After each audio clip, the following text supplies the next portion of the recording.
የአስመሳይ ጓደኞች 13 ባህሪያት። ለዚህ ቻናል አዲስ የሆናችሁ ሰዓቱ አሁን ነውና ሰብስክራይብ አድርጉ። የቪዲዮንም ሐሳብ ላይክ በማድረግ ጀምሩ። አንደኛ፣ በአስቸጋሪ ሁኔታ ውስጥ ሲከቱህና የሚረዱ ለመምሰል ይጥራሉ።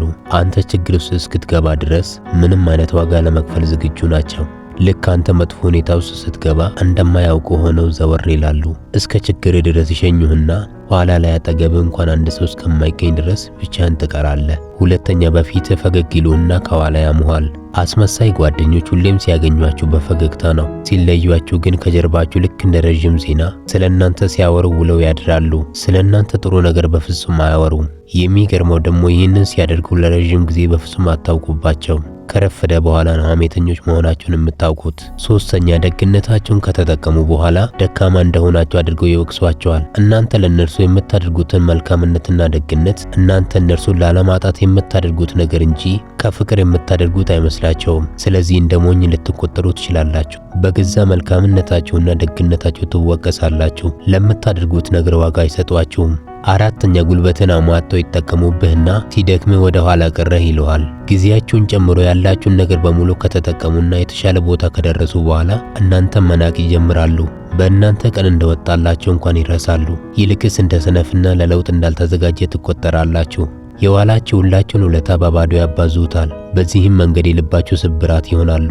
አምስተኛ፣ ልብህን ሰብረው ጭራሽ ይቅርታ እንድጠይቃቸው ይፈልጋሉ። እንደዚህ አይነቶቹ ደግሞ በዳዮቹ ራሳቸው፣ ተበዳይ መሳዮቹም ራሳቸው ናቸው። እነርሱ ባጠፉት እናንተ ይቅርታ እንድትጠይቋቸው ይፈልጋሉ፣ ይጠብቃሉ። ምክንያቱም ያለኔ መኖር አይችልም የሚል እምነት ስላላቸው ነው። እናንተ ያለ እነርሱ መኖር እንደማትችሉ ያስባሉ። ከዚህ የተነሳ ራሳቸው ይበድሏችሁና የእናንተን ይቅርታ ይጠብቃሉ። በዚህም ደስተኛ ናቸው። ስድስተኛ፣ ይዋሹህና በድጋሚ እንድታምናቸው ይፈልጋሉ። እነዚህ ደግሞ በውሸት የተካኑ ናቸው። እምነታችሁን የሚሰብር ድርጊቶችን በተደጋጋሚ ያደርጋሉ። ነገር ግን አንድ ነገር እንደገና ከናንተ ይጠብቃሉ። እንደዚህ እያደረጉ እንኳን በሙሉ ልባችሁ እንድታምኗቸው ይፈልጋሉ። ይሄ እብደት ነው አይደል? ግን ዓለም በእንደዚህ አይነት ሰዎች የተሞላች ናት። ሰባተኛ፣ ይበድሏችሁና ተበዳይ ሆነው ይቀርባሉ። እነዚህ ደግሞ በድለውም ተበድለውም ሁሌም ጥፋቱን እናንተ ላይ ያላክካሉ። በራሳቸው ስህተት በራሳቸው ጥፋት እናንተን ካሳዘኑ በኋላ መልሰው ደግሞ ራሳቸው ተበዳይ ነኝ በሚል አይነት ስሜት ሊያኮርፏችሁ ይችላሉ። እናንተ እየተበደላችሁ እንኳን የግንኙነቱን ደህንነት ለመጠበቅ ብላችሁ ይቅርታ የምትጠይቁ ከሆነ ይሄን ድርጊት ለዘላለም በደስታ ይቀጥሉበታል። ስምንተኛ፣ ይገፉህና ራቅ ብለው ይወቅሱሃል።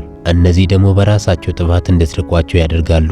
ከዚያን ግን ጥፋቱን እናንተ ላይ ያከማቹታል። በመካከላቸው የተፈጠረው ርቀትና አለመግባባት በእናንተ ምክንያት እንደሆነ እንድታስቡ ያደርጓቸዋል። ለግንኙነቱ መበላሸት ዋናው ምክንያት እነርሱ ሆነው ሳለ ተወቃሾቹ ግን እናንተ ትሆናላችሁ። ዘጠነኛ፣ እንደ ጓደኛ ይቀርቧችሁና እንደ ጠላት ይሆኑባቸዋል። ይሄ የአብዛኛው ሰው ችግር ነው። በተለይ በዚህ ዘመን ያለው ሰው ማንነቱ ይህን ይመስላል። መጀመሪያ ሲቀርቧችሁ ጓደኝነታችሁን፣ እውነተኛ ወዳጅነትን ፈልጎ እንደመጣ ያስመስላሉ። በመጨረሻም ዋነኛው ጠላቶቻችሁ ሆነው ቁጭ ይላሉ።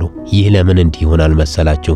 አብዛኛው ሰው ሲቀርባችሁ ከእናንተ የሚያገኘውን ነገር አሰላስሎ እንጂ እናንተን ፈልጎ ስለማይቀርባችሁ ነው። ስለዚህ የፈለገውን ሲያጣ ለጠላትነት ይዘጋጃል።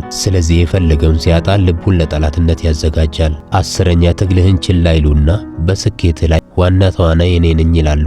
እናንተ እስከ ስኬታችሁ ድረስ ዋጋ ስትከፍሉ እያዩ ችላ ብለዋችሁ አንዲት እገዛ እንኳን ሳያዋጡ ልክ እናንተ የምትፈልጉበት ከፍታ ላይ ስትደርሱ እኔ አጠገቡ ነበርኩ፣ በእኔ ምክንያት ነው እዚህ የደረሰው፣ እኔ ባልኖር ኖሮ ህይወቱ እንደበፊቱ ይሆን ነበር የሚል ሐሳብ ያላቸው ናቸው። ይህን እንዲሉ የሚያደርጋቸውም ቅናታም ልባቸው ነው። 11ኛ፣ ትዕግስትን እየተፈታተኑ ቁጡ ነህ ይሉሃል። እነዚህ ሰዎች ዘወትር ነገር የማያጣቸው ስሜታችሁን ለቁጣ የሚያነሳሳ ድርጊት እየፈጠሩ ራሳችሁን መቆጣጠር እስከማትችሉ ድረስ ቁጡ ያደርጓቸዋል። የውስጣችሁን ሰላም በፍጹም አይፈልጉም። ከዚህ የተነሳ ዘወትር እንድትናደዱና እንድትበሳጩ ምክንያት ይሆናሉ። ኋላ ላይ ግን ቁጡ መሆናቸውን ይናገራሉ። 12 እናንተ ስትወድቁ ለማየት ብቻ ይቀርባሉ።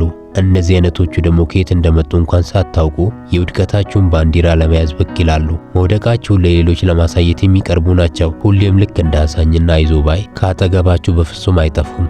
ዋናው ዓላማቸው ግን የእናንተን ውድቀት ማየትና ለሌሎች ማሳየት ነው። 13 ይሁዳዊ ስነ ባህሪ ያላቸውና የጊዜያዊ ጥቅም ፈላጊዎች ናቸው። እነዚህ የሆነ ጥቅም ያገኙ እንጂ እናንተን ለክፉ አሳልፈው ለመስጠት ዘወትር የተዘጋጁ ናቸው። በአንድ ገበያ 10 ጊዜ የሚሸጧችሁ ናቸው። ወዳጅና እውነተኛ ይመስላሉ፣ ግን ጊዜያዊ ጥቅም ፈላጊዎች ናቸው። በሆነ አጋጣሚ በእናንተ ምክንያት አንዳች ጥቅም ካገኙ እናንተን አሳልፈው ለመስጠት ጥቂት አስቡ። እስካሁን ስለተከታተላችሁኝ አመሰግናለሁ። በድጋሚ ለዚህ ቻናል አዲስ የሆናችሁ ሰዓቱ አሁን ነውና ሰብስክራይብ አድርጉ፣ ቪዲዮንም ላይክ አድርጉ።